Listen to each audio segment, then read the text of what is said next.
Apresentação Fábio Guimarães. Participação Rogério Tigrinho. Te vejo aqui. Saúde, ciência, tecnologia, diversão, curiosidades e turismo. Então chega junto, é com você, Fábio. Olá, internauta, estamos aqui mais uma vez com um episódio de Te Vejo Aqui, a história e as histórias da TV. A gente terminou conversando aqui sobre a questão de Jaguariúna, sobre a questão de conteúdo, e a gente agora vai voltar na história da TV. Em 50, teve aquele monte de gente na frente da TV em julho, vendo o que é isso. Apareceu o índiozinho, o índio tupi, da Tupi. E o cantor... o Frei Morrica, José Morrica, mexicano, cantor, fez a primeira... Na realidade foi a inauguração da primeira transmissão, foi com esse Frei, né? E aí o Rogério vai falar pra gente agora da inauguração em setembro daquele mesmo ano, 1950, da TV Tupi em São Paulo. Vamos lá? Exatamente. Então, já que nós falamos do Frei José Morrica, ele acabou de cantar, não tinha mais nada, né? Não tinha... Desligaram o transmissor e as pessoas assistindo na rua, nas vitrines, os aparelhos de TV, aquilo ali impressionou. Até era legal, depois a gente descobriu se tem um depoimento disso, porque deve ter sido impressionante a pessoa ficar olhando para aquele aparelho, aquela caixa mágica, né? E aí o que aconteceu? É aquela situação que eu passei em Jaguariúna, voltando agora. Se pensou, o Chateaubriand falou, peraí, precisamos fazer uma programação, né, para manter a TV.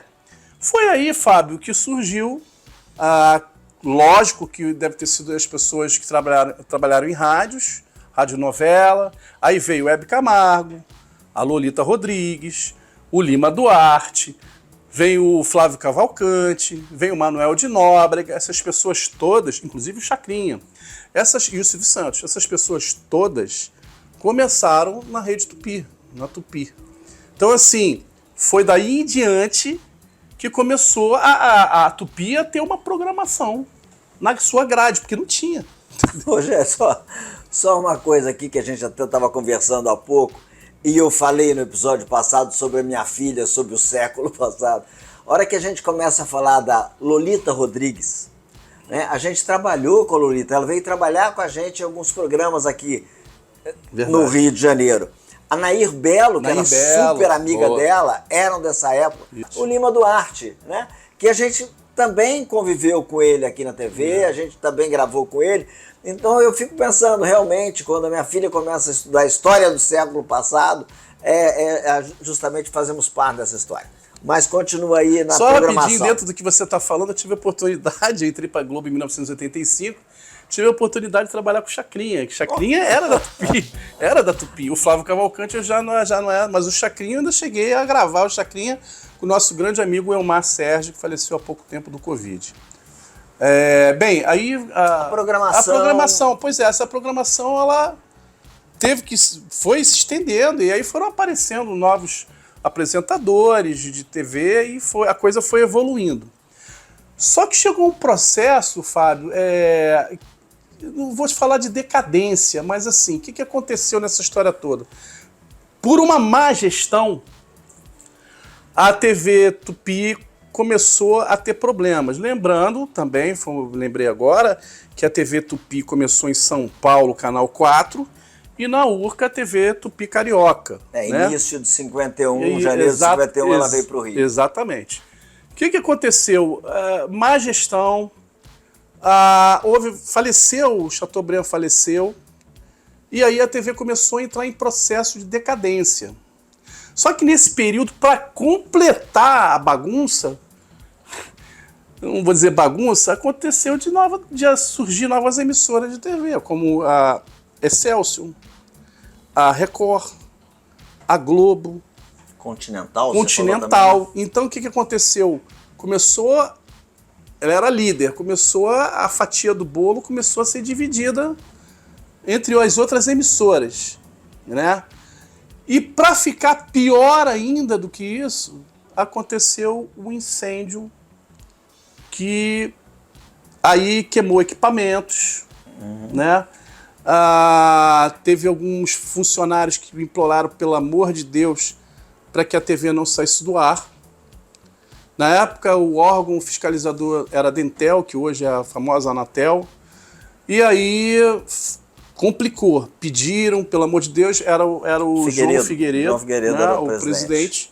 E ele não abriu mão disso e os seus transmissores foram lacrados. A concessão foi cortada, os transmissores lacrados. Exatamente. E foi um final triste, né? Um final assim que ela foi a precursora de tudo, né? Foi a TV que... O Chateaubriand é extremamente visionário, né? E foi parar desse jeito. Também a gente não pode nem falar porque existe até também, né, Fábio, depois a gente vai conversar sobre isso, a nostalgia da Rede Manchete aí, que também faliu. Aliás, eu queria até fazer um comentário breve aqui, que o nosso amigo Luiz Santoro está lançando um livro das histórias da Manchete, que, se não me engano, se eu falar errado, eu boto a data aqui embaixo, nesse mês que vem, dia 5, lá no Bar da Gávea, vai ter o lançamento do livro do Luiz Santoro, que ele relata, desculpa, os amigos dele da Rede Manchete, falando das histórias da Rede Manchete, de tudo que aconteceu, legal, engraçado ou até triste, não sei, porque eu ainda vou receber o livro. Em relação a isso que você está falando da TV Tupi, né, o que você estava colocando em relação à TV Tupi, eu lembro do Repórter Esso. Boa. Né? Eu lembro do Repórter Esso que toda noite a gente assistia, e aliás, o que se diz na história é que o Jornal da Globo, né, os grandes jornais vieram dessa história. E eu tinha uma coisa ali perto da minha casa, onde eu morava no interior de São Paulo, que eu tinha um pessoal assim, de nível financeiro mais baixo, mas era a molecada que eu brincava na rua e tal. E teve um momento que essa molecada começou a falar que viam a tal da TV Globo. E eu achava aquilo, né, com toda... que é isso? TV Globo? TV é Tupi. Eu achava que TV era Tupi. E mal sabia eu que a TV Tupi estava, né, em decadência, quase fechando as portas, e veio a fechar aí em 78, 80, e era a TV Globo se despontando junto com o Record, junto com as demais. E Fábio, aproveitando a situação que você falou da molecada, né, lembrando também, isso é importante, que a Tupi foi que lançou o Sítio do Pica-Pau Amarelo para criançada. Que depois veio ter o Sítio do Pica-Pau Amarelo aqui na TV Globo, né? Até a Sininha de Paula dirigiu, eu teve vários, mas eu fiz com a Sininha de Paula o Sítio do Pica-Pau Amarelo lá na Globo. E a Praça da Alegria também, que depois virou Praça Nossa, não? Isso, Manuel de Nóbrega, né? E agora continua com o filho aí, o Carlos Alberto de Nóbrega, e já está passando para o filho dele, no comando lá do Praça Nossa, né? Então, assim, foram realmente pessoas que fizeram a história da televisão brasileira. Até porque, lembrando, né, a Globo se fala muito do nosso querido Boni, mas a TV Globo começou com Walter Clark, né? Não sei se isso fica para depois, que ele era de uma agência, ele era publicitário, e ele levou algumas contas da agência, para a TV Globo, e ele dirigiu a TV Globo nos seus primórdios aí, né? Tá aí. Uma boa coisa para a gente continuar no próximo episódio de Te Vejo Aqui, com Rogério Tigrinho e Fábio Guimarães. Muito obrigado e até a próxima. Abraços. Valeu.